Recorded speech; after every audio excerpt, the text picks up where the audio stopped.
What happens when a royal, who thinks he can control every narrative, walks into the lion's den of late-night television? What happens when entitlement meets brutal honesty? When carefully crafted public relations meets raw, unfiltered comedy? Tonight, we're diving into one of the most explosive moments in talk show history, a clash so intense it ended with security being called and a guest being physically removed from the studio. The real time with Bill Maher studio was buzzing with anticipation. The audience had settled into their seats, unaware they were about to witness television history. Bill Maher, known for his razor-sharp wit and no-nonsense approach to interviewing, was preparing for what his producers had pitched as a straightforward promotional interview. Prince Harry was making the rounds, pushing his latest memoir, and the booking seemed like a natural fit for the show's format. But from the moment Prince Harry walked onto that stage, something felt different. The usual warmth that guests bring to promotional appearances was nowhere to be found. Instead, there was an air of superiority, a sense that this wasn't going to be the typical softball interview that royal handlers usually arrange. Harry's demeanor suggested he expected deference, the kind of treatment he'd grown accustomed to from fawning journalists and carefully vetted media appearances. Bill Maher, however, had built his career on treating every guest the same way, regardless of their title, wealth, or status. As the cameras began rolling, he leaned back in his chair with that familiar smirk, ready to do what he does best, ask the questions others won't ask, and say the things others won't say. Welcome back to Real Time. I'm Bill Maher, and tonight we have Prince Harry with us. Maher began, his tone already carrying that edge his regular viewers know so well. You know, Harry, I've got to say, for someone who claims to want privacy, you sure do a lot of talking.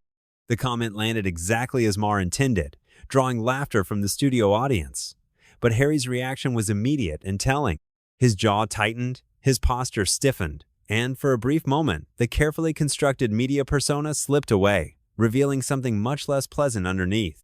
Well, Bill, I think there's a difference between wanting privacy for my family and using my platform to create positive change, Harry responded, his voice carrying a condescending tone that made several audience members shift uncomfortably in their seats. Maher raised an eyebrow, sensing the tension immediately. Oh, positive change. Right. Like moving to California and signing multi-million-dollar deals with Netflix and Spotify while complaining about how hard your life has been. That kind of positive change?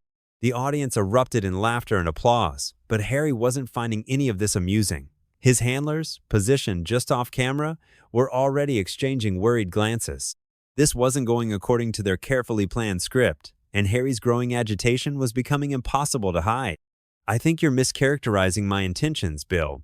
My wife and I left the UK because of the toxic media environment and the lack of support from my family. We've been very clear about our reasons, Harry said, his voice rising slightly, the first crack in his composed facade. Oh, I'm sorry, was I mischaracterizing? Let me get this straight, Maher said, leaning forward with renewed interest. You left because the media was mean to you? So your solution was to do more media? You wanted privacy, so you wrote a tell-all book? You wanted to protect your family, so you threw your own family under the bus on international television? Help me understand the logic here. Your Royal Highness. The sarcasm in Maher's voice was unmistakable, and the audience was eating it up. But Harry was clearly struggling to maintain his composure. His face was flushing red, his hands were clenched in his lap, and his voice was taking on an edge that his media training had always taught him to suppress. You don't understand what it's like to live under that kind of scrutiny, Bill. You don't understand what it's like to have your every move dissected, your wife attacked, your children threatened. You sit here in your comfortable studio making jokes, but you have no idea what real pressure feels like. The studio fell silent for a moment. Maher's expression shifted from amused to genuinely incredulous. I don't know what pressure feels like? Harry, I've been doing this show for over 20 years. I've had death threats, protests, boycotts. I've been canceled more times than I can count. But here's the difference between you and me. I don't whine about it, and I certainly don't expect the world to feel sorry for me because I have a tough job that I chose. Harry's response was immediate and explosive. Don't you dare compare your situation to mine. You chose this life. I was born into mine. Everything I've done has been about protecting my family from the same system that killed my mother. The mention of his mother was clearly calculated to shut down the conversation, to make Maher back down out of respect. But Bill Maher doesn't back down, especially not when he senses manipulation. And there it is, Maher said, his voice cutting through the tension like a knife.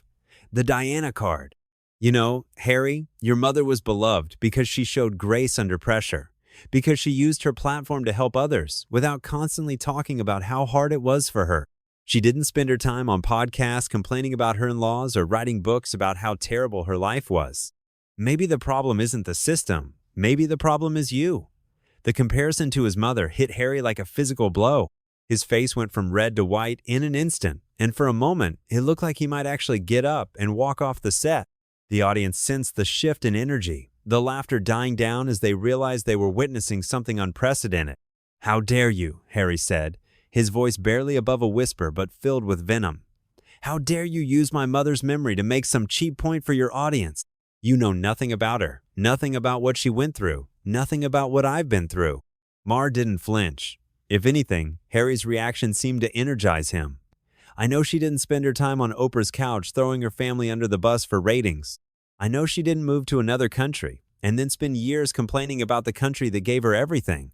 And I'm pretty sure she wouldn't recognize the man you've become." "You've crossed a line, Bill," Harry said, standing up from his chair, his hands shaking with rage. "This interview is over." But Maher wasn't about to let his guests dictate the terms of his own show.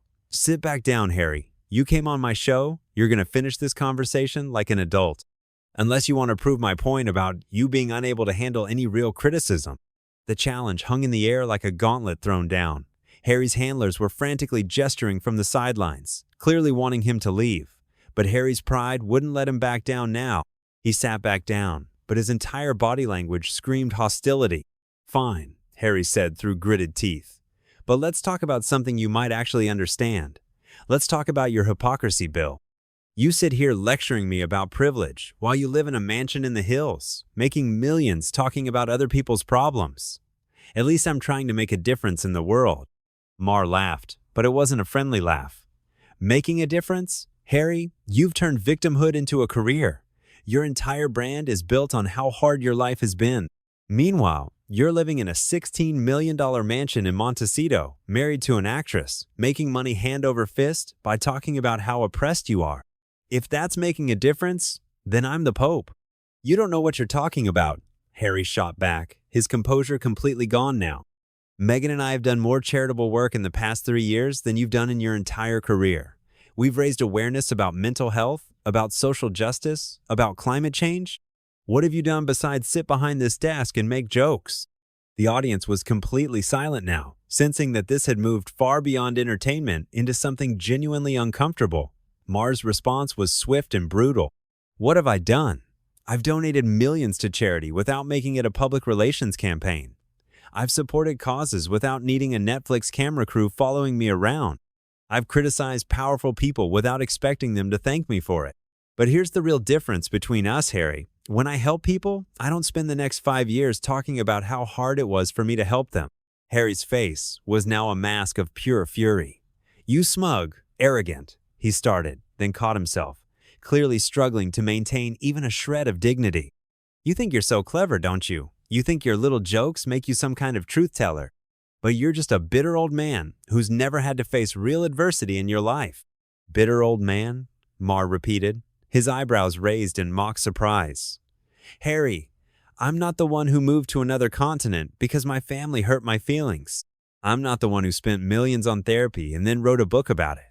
I'm not the one who claims to want privacy while simultaneously courting every media outlet on the planet. Between the two of us, who sounds more bitter?" "At least I stand for something," Harry snapped. "At least I'm trying to change the world instead of just mocking it from the sidelines." "You stand for something?" Maher's voice was incredulous. "Harry, your entire platform is complaining about how unfairly you've been treated. That's not standing for something. That's wallowing in something. Your wife got some bad press, so you decided the entire British monarchy was racist. Your family didn't give you everything you wanted, so you publicly humiliated them on international television. That's not activism, that's revenge." Harry was on his feet again, this time not bothering to hide his rage. "You don't get to talk about my wife. You don't get to minimize what she went through. The racism she faced, the lies that were printed about her, the way the institution failed to protect her. You sit here in your privileged bubble and act like none of that matters." "I'm not minimizing anything," Maher replied calmly, remaining seated while Harry towered over him. I'm just pointing out that your solution to every problem seems to be to run away and then spend years talking about how brave you were for running away. Your wife faced criticism. Welcome to public life. Your family disappointed you. Welcome to having a family. The difference is, most people don't turn their personal drama into a global media campaign. The tension in the studio was now so thick, it was almost suffocating. Crew members were positioned at the edge of the stage, clearly unsure whether they should intervene. Harry's security detail was moving closer, their hands hovering near their earpieces. The audience sat in stunned silence, unsure whether to be entertained or horrified by what they were witnessing. Harry was breathing heavily now, his chest rising and falling as he stared down at Maher, who remained infuriatingly calm in his chair. The power dynamic was crystal clear to everyone in the room. Harry was losing control while Maher maintained complete command of his own show. "You know what your real problem is, Bill?" Harry said, his voice dripping with contempt. "You can't stand that someone with actual influence, someone who actually matters in the world, won't bow down to your little comedy routine. You're used to interviewing politicians and celebrities who need something from you, but I don't need anything from you or your show." Maher's response was immediate and devastating. "If you don't need anything from me or my show, then what exactly are you doing here, Your Highness? Because last I checked, you came on my show to sell your book. You needed my audience, my platform, my legitimacy. So let's drop the pretense that you're doing me some kind of favor by gracing us with your presence." The audience stirred uncomfortably. Even they could see that Harry had walked directly into that trap, and his face showed he knew it too. But instead of backing down, he doubled down on his aggression. "I came here because I thought you might actually be interested in having a real conversation about real issues," Harry said, his voice getting louder. "But all you want to do is make cheap shots and get laughs from your audience. You're no different from the tabloid journalists I've spent my life dealing with." "Oh, I'm interested in real issues," Maher replied, leaning back in his chair with that signature smirk. "Like the real issue of why someone who claims to care about the environment flies around in private jets. Or the real issue of why someone who talks about equality lives in a gated community that costs more than most people make in a lifetime. Or the real issue of why someone who criticizes the media for invasion of privacy then goes on every talk show and podcast that will have him." Each point hit Harry like a physical blow, and his responses were becoming increasingly desperate. "Those are all necessary sacrifices to do the work we're doing. You couldn't possibly understand the complexities of trying to create change while operating within these systems." "Necessary sacrifices?" Maher's voice was filled with mock amazement. "Harry, you just called living in a $16 million mansion a necessary sacrifice. Do you hear yourself right now? Do you have any idea how that sounds to people who are actually struggling in this world?" Harry's face was now bright red again, and his hands were clenched into fists at his sides. "You're twisting everything I say. You're taking my words out of context, just like every other journalist who's tried to tear me down." "I'm not twisting anything," Maher said calmly. "I'm literally repeating back what you just said. You called living in luxury a sacrifice. You called private jet travel necessary. You called leaving your royal duties brave. I'm not putting words in your mouth.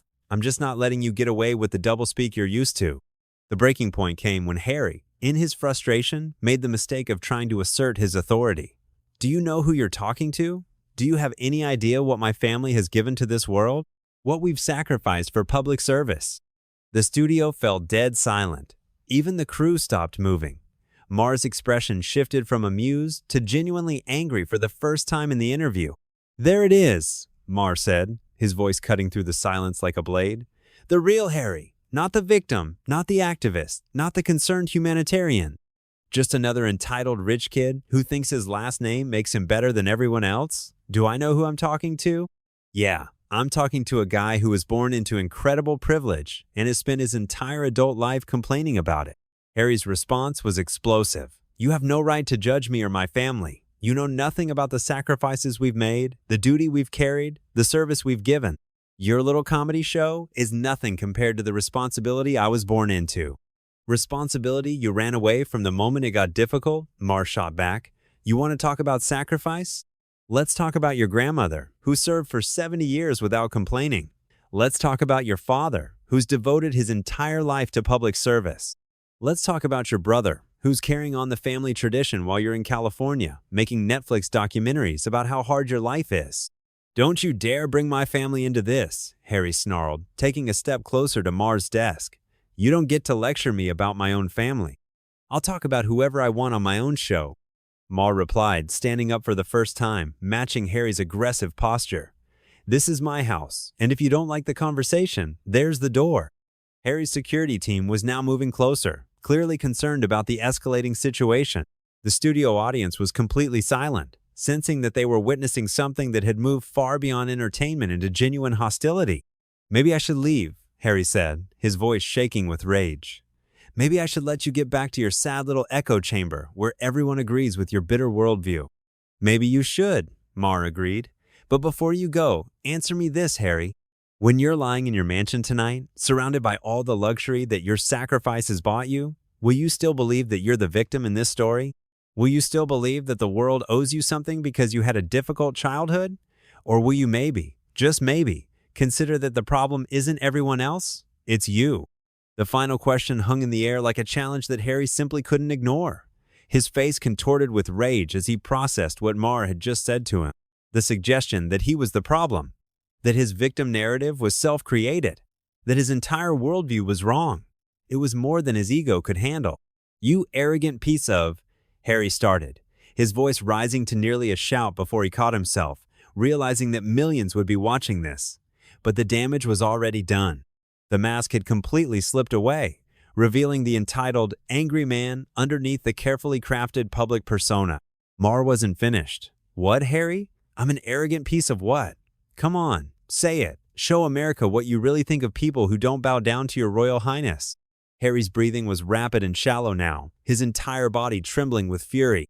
"I think you're a pathetic, bitter man who gets his kicks from tearing down people who are actually trying to make a difference in this world. You hide behind your comedy and your audience, but deep down, you know you're nothing but a glorified court jester." The insult was clearly meant to wound, but Maher just laughed. "A court jester? That's rich coming from someone whose entire family exists to wave at people and cut ribbons. At least I earned my position, Harry. I wasn't born into it because my great-great-great-grandmother happened to marry the right guy." That was the final straw. Harry slammed his hand down on Maher's desk with such force that the water glasses jumped and the microphones rattled. The sharp crack echoed through the silent studio like a gunshot. "That's enough," Harry roared, completely abandoning any pretense of dignity. "I don't have to sit here and listen to this from some washed-up comedian who thinks he's relevant. You're nothing, Bill. You're a nobody who will be forgotten the moment you stop doing this pathetic show." The studio security team immediately moved closer, their hands on their radios. Maher's producers were frantically signaling from the control room, unsure whether to cut to commercial or let this play out. But Maher himself seemed completely unfazed by Harry's outburst. "And there's the real Prince Harry," Maher said calmly, his voice cutting through Harry's heavy breathing. "Not the victim, not the humanitarian, not the loving husband and father. Just another spoiled rich kid having a tantrum because someone won't tell him how special he is." Harry was now leaning over Maher's desk, his face inches from the host's, his voice a low, threatening whisper. "You have no idea who you're dealing with. You have no idea what I'm capable of." The threat was unmistakable, and it was the moment that Maher's security team had been waiting for. They moved in immediately, flanking Harry on both sides, their presence making it clear that the situation had escalated beyond mere verbal sparring. "Is that a threat, Your Royal Highness?" Maher asked, still seated, still calm, still completely in control of his own show. "Because it sounds like you're threatening me on national television."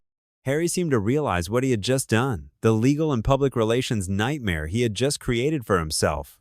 He stepped back from the desk, but his rage was still burning bright. "I didn't threaten anyone," he said, his voice shaking. "I simply pointed out that you don't know who you're dealing with." "I know exactly who I'm dealing with," Maher replied. "I'm dealing with a man-child who's never been told no in his entire life, who thinks his title gives him the right to intimidate people, and who just proved every single point I've made about him tonight." Harry looked around the studio, seeming to suddenly realize that dozens of cameras had captured every moment of his meltdown, that his threats and his tantrum would be broadcast to millions of people. His handlers were frantically waving at him from the side of the stage, clearly desperate for him to leave before he made things any worse. "This interview is over," Harry announced, straightening his jacket and trying to reclaim some dignity. "I won't be subjected to this kind of treatment." "Actually," Maher said, standing up and addressing the cameras directly, "this interview is over because I'm ending it. Harry, you came on my show as a guest, but you behaved like a bully and made what sounded like threats. That's not how we do things here." Harry's face went white as he realized what was happening. He was being kicked off the show, publicly humiliated on national television, dismissed like a misbehaving child. "You can't do this to me," Harry said, his voice cracking with desperation. "Do you know who I am? Do you know what this will do to your show?" "I know exactly who you are," Maher replied firmly. "You're someone who just wore out his welcome. Security, please escort Prince Harry from the building." The security team moved in, not roughly but firmly, making it clear that Harry's time on the stage was over. As they guided him toward the exit, Harry tried one last desperate attempt to maintain control. "This isn't over, Bill," he called out as he was being led away. "You have no idea what you've just done." "What I've done," Maher said, addressing the audience as Harry disappeared backstage, "is show America who Prince Harry really is when he doesn't get his way." And honestly, I think we've all learned something valuable tonight. The audience finally broke their silence, erupting in applause as the reality of what they had just witnessed sank in. They had seen a member of the royal family completely lose control, make threats, and get kicked off a talk show for his behavior. As the credits began to roll, Maher looked directly into the camera with that familiar smirk. Folks, that's what happens when entitlement meets reality. Thanks for watching. And remember, if you enjoyed tonight's show, make sure to subscribe and let me know in the comments, what do you think Prince Harry learned from tonight's experience?